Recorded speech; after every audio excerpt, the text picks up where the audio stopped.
Who am I? I'm a hard worker. I set high goals, and I've been told that I'm persistent. Tell me, how does it feel to have Nightcrawler screening here at Fantastic Fest? You know, we premiered at Toronto, which is obviously a prestigious festival, but to have the U.S. premiere here at a place where the fans are so energetic and appreciate stuff that's maybe a little more upbeat and certainly a little dark, I'm just very excited to see the film tonight with this crowd. Really excited. Do you think you're going to be watching the film more, or the audience's reaction? Probably 50-50. Yeah, because the audience, every audience is different. And I'm very curious to see how this audience reacts moment by moment, because I do pay attention to how people, where a laugh comes or where a gasp might come. So yeah, probably a bit of both.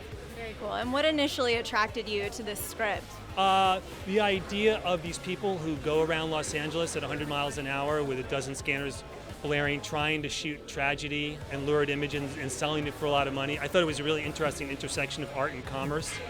And then the character of Lou, when he sort of came up, the idea of somebody who's just so driven to succeed at all costs that they're willing to do anything. It seemed like those two ideas intersected. So we follow this TV journalist, like you said, very hungry to be in there. Can you tell me a little bit more about the plot of the film? Well, ultimately, it's the story of a young man who at the beginning of the film is unemployed, and through drive and commitment winds up succeeding in ways that I think are unexpected. And I see it as a success story, ultimately.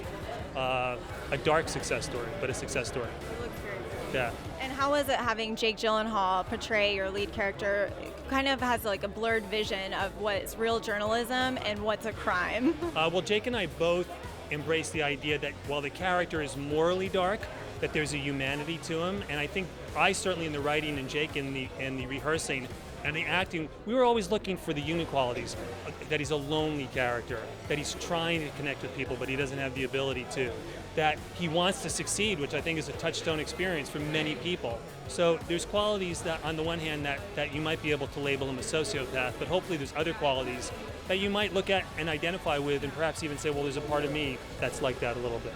And that good people who reached the top of the mountain didn't just fall there.